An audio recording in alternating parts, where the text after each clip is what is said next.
Hello friends, कैसे हैं। देखिए, आज राष्ट्रपति, उनके शपथ, राष्ट्रपति की योग्यता, राष्ट्रपति को पद से कैसे हटाया जाए, ये सारे व्यवस्था के बारे में वर्णन करेंगे। ये अनुच्छेद, राष्ट्रपति का अनुच्छेद जो है वो 52 से लेकर 62 तक है। इसमें से जितना भी परीक्षा से संबंधित महत्वपूर्ण अनुच्छेद है उसका हम वर्णन यहाँ पर किए हैं।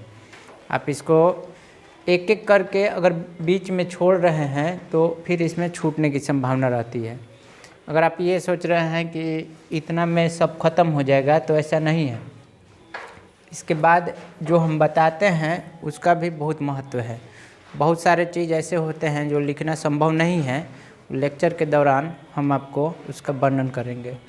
देखिए, यहाँ तक तो पहले स्टार्ट करेंगे कि राष्ट्रपति यानी प्रेसिडेंट, भारत का राष्ट्रपति। यहाँ लिखे हैं अनुच्छेद, ये किस अनुच्छेद में क्या है। अब देखिए 52 में सबसे पहले राष्ट्रपति देश का संवैधानिक प्रधान होता है। संवैधानिक प्रधान का मतलब संविधान के हिसाब से राष्ट्रपति देश का संवैधानिक प्रधान होता है। और इसी में 52 में ही वर्णन है कि राष्ट्रपति देश का प्रथम नागरिक होगा। देश का प्रथम नागरिक कौन होता है? तो राष्ट्रपति। ये आगे 53 नंबर जो है अनुच्छेद, भारतीय संघ की कार्यपालिका शक्ति, यहाँ पर शक्ति होगा, भारतीय संघ की कार्यपालिका शक्ति राष्ट्रपति में निहित है। निहित माने इंक्लूड, उसके अंदर है राष्ट्रपति में। 58 जो है राष्ट्रपति पद के योग्यता है कि कोई भी व्यक्ति राष्ट्रपति कब बन सकता है। देखिए 4 कंडीशन है। पहला है भारत का नागरिक हो। राष्ट्रपति जो बनने जा रहा है उसके लिए योग्यता है। तो पहला है कि कोई भी व्यक्ति जो राष्ट्रपति पद के लिए निर्वाचित होने वाला हो वो भारत का नागरिक होना चाहिए। दूसरा है 35 वर्ष आयु कम से कम पूरी कर चुका हो, तो 35 वर्ष या इससे अधिक आयु का होना चाहिए वो व्यक्ति। तीसरा है लोकसभा का सदस्य निर्वाचित किए जाने योग्य होना चाहिए। लोकसभा का सदस्य निर्वाचित होने योग्य होना चाहिए। चौथा है चुनाव के समय लाभ के पद पर न हो। लाभ का पद मतलब कोई ऐसा सरकारी नौकरी, जैसे मान लीजिए कोई पद पर है तो राष्ट्रपति का चुनाव जब लड़ रहा है तो वो वाला पद समाप्त हो जाएगा। अगर जीत गया तो वो खत्म। यानी राष्ट्रपति या इससे संबंधित जो भी बड़ा पद है वो लाभ का पद नहीं होना चाहिए। अभी हम लोग राष्ट्रपति के बारे में पढ़ रहे हैं तो ये समझिए कि चुनाव के समय लाभ के पद पर नहीं होना चाहिए। लाभ का पद मतलब कि सरकारी पद पर, अस्थाई सरकारी पद पर। अब जैसे मान लीजिए कि पहले से यदि किसी लोकसभा क्षेत्र से जीता हुआ व्यक्ति हो तो वो लाभ का पद नहीं माना जाएगा। अब 54 नंबर में आते हैं, राष्ट्रपति के निर्वाचक मंडल की व्यवस्था की गई है। निर्वाचक मंडल के मतलब कि राष्ट्रपति के निर्वाचन में कौन कौन लोग भाग लेंगे। तो इसमें राज्यसभा के सदस्य, लोकसभा के सदस्य तथा विधानसभा के निर्वाचित सदस्य राष्ट्रपति के निर्वाचक मंडल के सदस्य होंगे, यानी भाग लेंगे। इसके अतिरिक्त अभी वर्तमान स्थिति में दिल्ली विधानसभा तथा पुडुचेरी विधानसभा के सदस्यों को भी इसमें शामिल कर लिया गया है। ठीक हो गया। ये 55 अनुच्छेद जो है राष्ट्रपति का निर्वाचन समानुपातिक प्रतिनिधित्व प्रणाली, ये देखिए बहुत इम्पोर्टेंट है ये वाला, समानुपातिक प्रतिनिधित्व प्रणाली।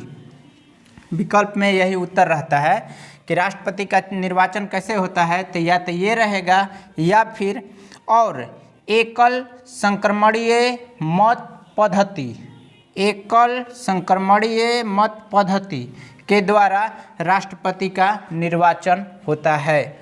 अब ये तो हो गया कि राष्ट्रपति का योग्यता हो गया, निर्वाचन हो गया, राष्ट्रपति का जैसे पावर। अब रहा बात कि 5 साल राष्ट्रपति के भारत में 5 साल दिया गया है। जो भी राष्ट्रपति बनेंगे 5 साल तक रहेंगे। यदि 5 साल से पहले उनको हटाना हो या उनको खुद अपना त्याग पत्र देना हो, तो त्याग पत्र की स्थिति में होता ये है कि वो उपराष्ट्रपति को अपना त्याग पत्र दे सकते हैं। लेकिन यदि हटाना हो, यानी वो अपने मन से नहीं, जनता को हटाना हो, उस स्थिति में अनुच्छेद 61 राष्ट्रपति पर महाभियोग, ये है संविधान का अतिक्रमण। इसमें देखिए क्या प्रक्रिया होता है, यहाँ पर हम बताते हैं। राष्ट्रपति पर महाभियोग की प्रक्रिया लाने से पहले 14 दिन लिखित रूप में राष्ट्रपति को सूचना देना होता है कि हम आप पर महाभियोग लाने वाले हैं। 14 दिन पहले लिखित सूचना दिया जाएगा। इसके बाद अब लोकसभा हो या राज्यसभा, दोनों में कहीं भी स्टार्ट हो सकता है यह प्रक्रिया। तो मान लीजिए कि लोकसभा से स्टार्ट हुआ, तो लोकसभा में उपस्थित जितने भी सदस्य हैं उसके 2/3 मत से यदि पास हो गया ये महाभियोग, तो दूसरे सदन में जाएगा। दूसरा सदन माने कहाँ? उच्च सदन यानी राज्यसभा में। राज्यसभा में जब जाएगा तो राज्यसभा इस चीज़ का जांच कराएगा या करेगा। जांच करने के बाद उपस्थित सदस्यों का 2/3 से यदि पास हो गया तो महाभियोग की प्रक्रिया पूरी समझी जाएगी और उस तिथि से राष्ट्रपति को अपना पद छोड़ना पड़ेगा। ये तो हो गया। अब रहा बात कि देखिए, इसको यदि समझ में नहीं आया हो तब मान लीजिए पहले गया लोकसभा में और इसमें 2/3 14 दिन पहले सूचित करके राष्ट्रपति को, तब जाके ये वोटिंग वाला प्रक्रिया होगा। 2/3 से यदि यहाँ पास हो गया तब जाएगा आपका कहाँ? फिर राज्यसभा में। राज्यसभा में गया, वहाँ पर जांच होगा। जांच होने के बाद यदि वहाँ उपस्थित सभी सदस्यों द्वारा मत हुआ, वहाँ भी 2/3 से या बहुमत से पास हो गया, उस स्थिति में इस प्रक्रिया को पूरा समझा जाता है और महाभियोग लग जाता है। राष्ट्रपति इस प्रकार से अपना पद छोड़ देते हैं। लेकिन ऐसे मान लीजिए कि 5 साल पूरा हो गया, तो 5 साल पूरा होने के बाद अब राष्ट्रपति का निर्वाचन उस समय नहीं होगा, पूरा होने से पहले ही करा लिया जाता है कि अगला राष्ट्रपति पद के लिए कोई तैयार रहे, उसमें आ जाएंगे। और देखिए इसमें होता ये है कि राज अंतराल एक होता है कि राष्ट्रपति के पद को जैसे रिक्त ना हो, तो राज अंतराल ना हो पाए, इसके लिए हम लोग क्या करते हैं कि पहले ही राष्ट्रपति का चुनाव करा लिया जाता है ताकि अगला जो है उत्तराधिकारी उसका मिल जाए। हम आपको अभी इसी वीडियो में राष्ट्रपति का जो क्रम है ये रहने दीजिए, अगला वीडियो में हमको आपको देंगे।